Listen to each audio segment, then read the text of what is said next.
There are so many ways to light a boudoir photography client: natural light, continuous light, strobes, and many other options. Today, I'm breaking down the lighting setup for my professional boudoir photography business, including how I use natural light. Hey, boudoir photographers! Are you ready to be totally booked out with high-paying clients? I'm Tracy Lynn, and I went from side hustle photographer to running a $1 million boudoir photography business, working just 30 hours a month. That's right, just 30 hours a month. On this podcast, I tell you how I did it and how you can too. Today, we're talking about lighting and specifically my boudoir lighting setup. That being said, I want you to know that this is totally just my opinion. I understand that everyone's photography style is very different, and I don't want you to go out and buy this equipment until you really know what's going to work for you, because photography equipment is expensive. Don't invest in the latest and greatest unless you're sure that you absolutely need it. I don't want you to think that I'm in the place to tell you how to do your job. I want to be completely clear on that, because we are all artists and we all do things our own way.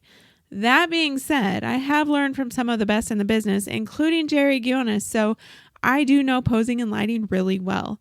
I may not be super technical, like as far as my photography, or I'm not famous across the world, but I know enough to make sure that my work is of professional quality and that my clients love it. Let me explain a few things that I do know, and these things work for me. I know to keep my ISO below a certain point to prevent grain, but I also know what my camera can handle as far as how high that I can actually set my ISO. I know to never set my shutter speed below the length of the lens. I know that I usually only photograph one person, and I love for my aperture to be wide open. But I also know I can't leave it open if I was to photograph multiple planes or multiple people. Thankfully, I don't do that anymore. As a boudoir photographer, I pretty much just photograph one person. As far as lighting, I'm not classifying myself as a natural light photographer, but I do love natural light, and I want my images to look like they're photographed with all natural light as much as possible. But sometimes I do have to add extra light to bring the image to life. I've used strobes, but I don't like them. I feel like they slow me down and they hurt my sales average because I don't get enough variety in my poses in the amount of time that I have. And that's mostly because I'm fighting with the light. I'd rather photograph with one continuous light as my added light source rather than take up the time to actually set up a strobe. And that is actually what I do. I use continuous light.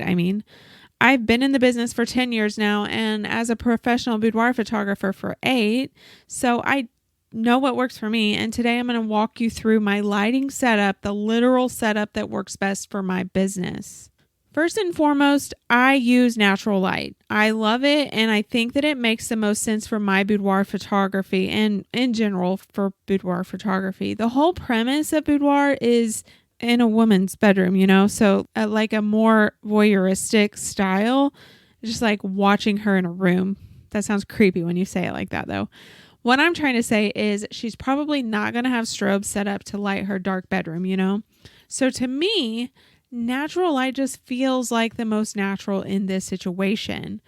That being said, you can still use natural light in a way to flatter your client and keep it looking more voyeuristic. That is hard for me to say for some reason. Here's the most important thing to me. If her face is in the frame, I want to light it. That is a huge pet peeve of mine. We're showing off this specific woman. We want to know it's her in the images, whether the images are just for her or they're for her and her significant other, or they're just in your portfolio. Either way, we're showing off her beauty. So we want to make sure that she looks her very best, That being said, this is a totally stylistic preference, but to me, I just think it's important that her face is lit well. There are some important things to take note when talking about how to light her face, like short light, broad light. I'm not going to go into that on this episode. I will probably cover that on YouTube in the upcoming months. And if you want to go check that out, I will link my YouTube in the show notes so that you can see what's already on there. But the most important thing to me is to know that her face needs to be lit if it's in the frame, in my personal opinion. Basically, layman's terms, make sure that you point her face to the light. When I brought models into practice, like for me to practice in the past, they usually know where the light is, but for some reason they always forget to point their face to the light. Like they know where it is, but they're not thinking about putting their face in the light. And honestly, I'm pretty sure that they get tired of me saying face to the light, face to the light, face to the light over and over again. Honestly, you would kind of think that they would learn, really, but whatever. The other thing that is important is body away from the light. So face towards the light, body away from the light. Why? So that the light falls in the shadows and shows off her chest and her booty. So the shadows create the illusion that maybe they're a little bigger than they might be in reality. We can even create shadows for her abs or really show off her back muscles or her leg muscles when the light falls correctly over her body. The way the light falls and what it can do for your images is really amazing. Now, my studio is in St. Louis, so sometimes we have some really nasty overcast days and we still have some light, but it's just really not enough. That's when I bring in my added light. And I usually do this in the form of a continuous light. I used to use a spider light. It was a Spider Light TD6 by Westcott. I bought it in 2017 and I've used it really hard since then. And it finally broke down this year. It had been on its last leg for a while, but this year was its last rodeo. So I wanted to just replace it with another spider light, but it's been discontinued as far as I can tell. So what I did was I bought the Solix by Westcott. My first official sessions were just last week, and I really, really love this setup so far. I think I might like it better than the spider light. So it's still early. I'm going to keep playing with it and see, but so far I really, really like it. But it is the Solix by Westcott, and I will link that in the show notes as well. I mentioned it earlier, but it's not just a strobe or a speed light or any flash photography. It is continuous light, and that's just who I am as a photographer. I want my light to look and feel super natural, and I feel like the best way for me to achieve that is with a continuous light. It just feels more soft and really more realistic to me. The last piece of lighting equipment in my arsenal are my 2 ice lights. These are my babies. Some of my favorite images have been created with these guys. I don't use them very often, typically when I just need a tiny bit of added light or I want to be really dramatic. The biggest turnoff for these guys is they're easiest to use when I have an assistant. So while my makeup artist is usually in the studio with me, she's not always there. I can use stands, but I really like how her arms are just a little bit easier for me to tell her to adjust. I can just be like, bring it up just a little bit, bring it down just a little bit. And she's a lot faster than if I were trying to do it with a light stand. So that's why for the most part, I just use my continuous light or natural light. But all in all, it just feels better for me. And I'm able to get through a session with images I know my client will love and have to have. These ice lights really feel more like natural light. They're daylight balanced, which by the way, the Solix it can be daylight balanced and then it goes warmer as well if you want to shoot warmer. So that's really handy. I pretty much always shoot daylight balanced though.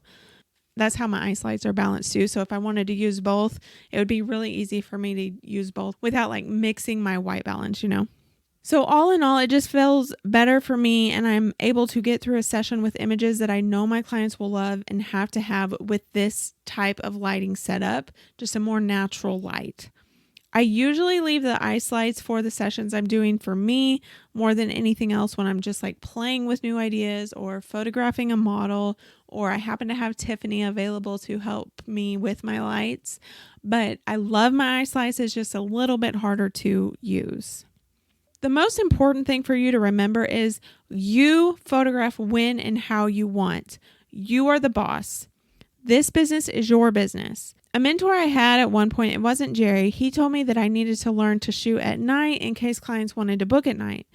And I do know how to shoot at night, but here's what I want you to think about before you go out of your way to learn to photograph boudoir at night. Why would you schedule your sessions in the evenings or nights if you're building this business to create freedom in your life? Why are you letting your clients dictate your schedule? You dictate your schedule and you let your clients work around you. You know how you like to shoot. You know when your work will be your best work and most accurately represent your style. Why would you let your clients dictate when you shoot? I promise you, if you build your business the way that I recommend in this podcast and in my programs, they aren't going to ask you to compromise your style or your personal life for a session. They will take off work to get to be photographed by you, or they won't. That's okay too. You'll find better clients that respect your boundaries more. If you get just one thing from this episode, I want you to understand that just because this boudoir lighting setup works for me, that doesn't mean it's going to work for you. Every photographer is different and you need to find your own unique style. That is so, so important. You need to stand out from the crowd. It might take a while, but once you do, then your business will take off. As I said, I'm not technical, but this lighting setup works well for boudoir photography. It's not that expensive. And hey, to me, that part is the best part. I'd rather make a lot of money with less equipment than have so much invested in equipment that I don't even like to use. If this episode got your wheels turning and you want more information about how I photograph and run my sessions, be sure to check out my session prep guide for boudoir photographers. It's in the link in the show notes. This guide is going to help you get clients comfortable really quickly during the session with my 4 icebreaker poses, as well as help explain exactly how I run sessions on the session day so that you can do that too. And that way you make those big sales that I know you want. Thank you for listening to this episode of Sustainable Freedom with Boudoir Photography. Please be sure to rate and follow so that you never miss an episode. They drop every Thursday and they're always full of super actionable information for you to apply right now in your boudoir business. Until then, make your next shoot your best shoot.